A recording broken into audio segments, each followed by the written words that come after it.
रखी गई है। बड़े चौटाला साहब से अभी पीछे कुछ दिन पहले पत्रकारों द्वारा एक सवाल किया गया था कि अगर भविष्य में कांग्रेस की जरूरत पड़े तो क्या उनका साथ लिया जाएगा, तो उनका जवाब था कि बीजेपी को हटाने के लिए हमें किसी का साथ की जरूरत पड़े तो हम लेंगे। आपका क्या कहना है? तो जब बड़े साहब ने आपको जवाब दे दिया इस चीज़ पे, नहीं, आप मानते हैं कांग्रेस का साथ कोई मजबूरी हो कांग्रेस का साथ चाहिएगा?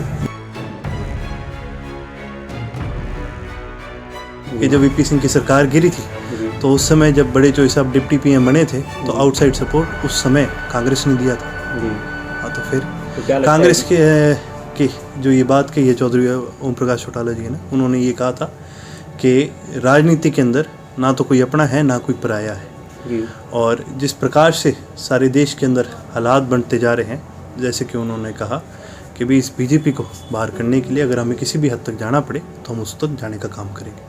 आज कैथल पहुंचे हैं जी, क्या कार्यक्रम है? देखिए, आज हमारे युवा संगठन को लेकर के मीटिंग की गई है, और साथ ही साथ जो हमारी हरियाणा में होने वाली पद यात्रा है उसको किस तरह से आगे बढ़ाया जाएगा उसको करके हमने मीटिंग रखी है।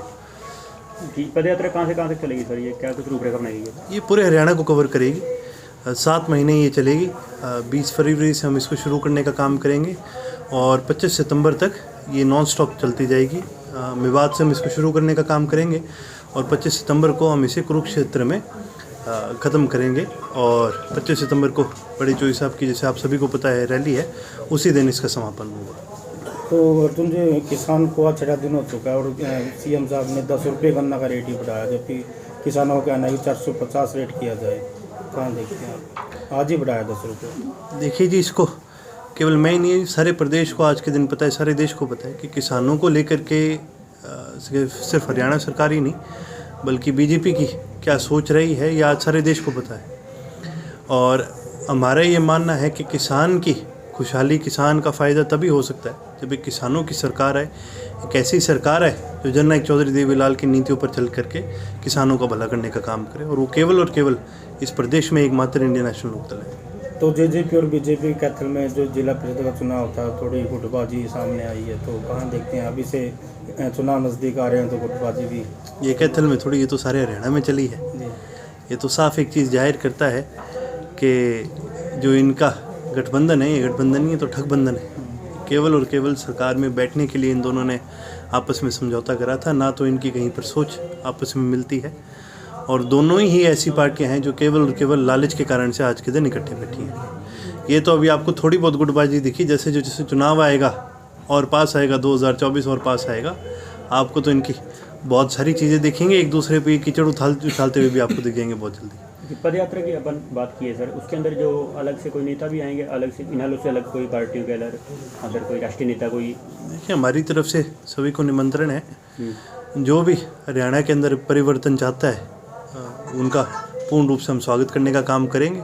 बाकी ये इंडियन नेशनल लोकदल की पदयात्रा है और चौधरी अभय सिंह जी इस पदयात्रा को आगे बढ़ाने का काम करें। खिलाड़ी लगातार आरोप लगा रहे हैं, दिल्ली में भी बैठे धरने पर, हरियाणा में भी आरोप लगाए गए हैं, क्या कहना चाहेंगे? देखिए, जिस तरह से जो इंडियन भारत की जो ये रेसलिंग फेडरेशन है, जिस तरह से इसको चलाया गया है, ये बड़ी निंदनीय एक घटना है।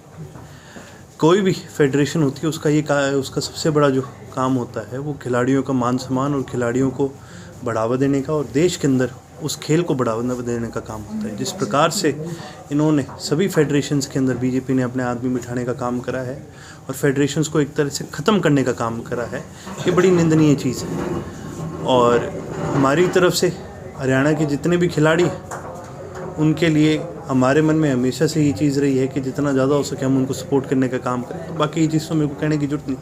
चौधरी अभय सिंह जी को तो खेल रत्न कहा जाता है, उसका सबसे बड़ा कारण ये है कि उन्होंने हमेशा से खिलाड़ियों के भले के लिए उन्होंने काम करने का काम किया है। जब चौधरी अभय सिंह जी जब इंडियन ओलंपिक एसोसिएशन में भी थे, उस समय भी उन्होंने खिलाड़ियों को बहुत बढ़ावा देने का काम करा था। जब एमेच्योर बॉक्सिंग फेडरेशन के प्रेसिडेंट रहे हैं, तो आपके सामने की बात है कि सबसे ज़्यादा उस समय में मेडल पहली बार अगर कहीं के खिलाड़ी लेके आए थे तो बॉक्सिंग के खिलाड़ी लेके आए थे, और उन्होंने बहुत बढ़ावा देने का काम करा था। और हम तो ये कहेंगे कि आने वाले समय में मौका लगे तो हम भी ज़रूर खेलों को इस प्रदेश के अंदर और बढ़ावा देने का काम करेंगे। बाकी तन मन धन से हम सभी खिलाड़ियों के साथ रखी गई है। बड़े चौटाला साहब से अभी पीछे कुछ दिन पहले पत्रकारों द्वारा एक सवाल किया गया था कि अगर भविष्य में कांग्रेस की जरूरत पड़े तो क्या उनका साथ लिया जाएगा? तो उनका जवाब था कि बीजेपी को हटाने के लिए हमें किसी का साथ की जरूरत पड़े तो हम लेंगे। आपका क्या कहना है? तो जब बड़े साहब ने आपको जवाब दे दिया इस चीज़ पे नहीं, आप मानते हैं कांग्रेस का साथ कोई मजबूरी हो कांग्रेस का साथ चाहिएगा? कि जब वीपी सिंह की सरकार गिरी थी जी तो उस समय जब बड़े चोई साहब डिप्टी पीएम बने थे तो आउटसाइड सपोर्ट उस समय कांग्रेस ने दिया था। जी।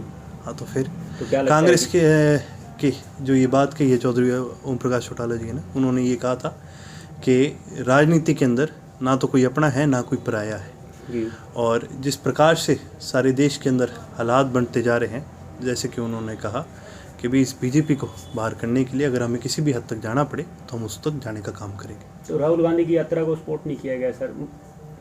राहुल गांधी की यात्रा थी सर, उनका भी आह्वान था कि सभी विपक्षी दल साथ में आए, और जम्मू कश्मीर के अंदर 30 जनवरी को एक बहुत बड़ी रैली कर रहे हैं सर, क्या जाएंगे सर वहाँ पर? नहीं, उसके अंदर हम जाने का काम नहीं करेंगे। राजनीतिक विचारधारा दोनों पार्टियों की हमेशा से अलग रही है। जी चौधरी ओम प्रकाश चौटाला जी ने कभी ये नहीं कहा कि भी हम कांग्रेस के साथ मिल लिए। जी उन्होंने ये कहा कि भाई भारतीय जनता पार्टी को सत्ता से बाहर करने के लिए किसी भी हद तक जाना पड़े तो हम जाने का काम करेंगे। जब वो मौका आएगा तब इन चीज़ों पर विचार किया जाएगा, उससे पहले कोई कारण नहीं। सर, तीसरे मोर्चे की बात करते हैं चौटाला साहब हमेशा, तो तीसरे मोर्चे की शुरुआत कहाँ तक हुई है सर? क्या चल रहा है उसमें? जैसे कि आपने देखा था 25 सितंबर को जब रैली हुई थी तो देश भर से जो पुराने साथी रहे हैं, जननायक चौधरी देवीलाल के साथी रहे हैं, चौधरी ओम प्रकाश चौटाला जी के साथी रहे हैं, सब ने वहाँ पर पहुँचने का काम करा। और आज सारे देश के अंदर लोगों का ये मानना है, सारी भी रीजनल पार्टीज़ का मानना है कि हमें इकट्ठे होकर के ये जो सरकार है, जो ये बीजेपी की सरकार है, इसको हटाने का काम करना चाहिए। तो इन चीज़ों के अंदर चर्चा भी चल रही है, बातचीत भी चल रही है, लेकिन आज इसका गठन करने का फ़ायदा नहीं बनता, इसका कोई तुक नहीं बनता, क्योंकि आज चुनाव नहीं है। जैसे जैसे चुनाव जल्दी आएंगे वैसे वैसे ये चीज़ें होती रहेंगी।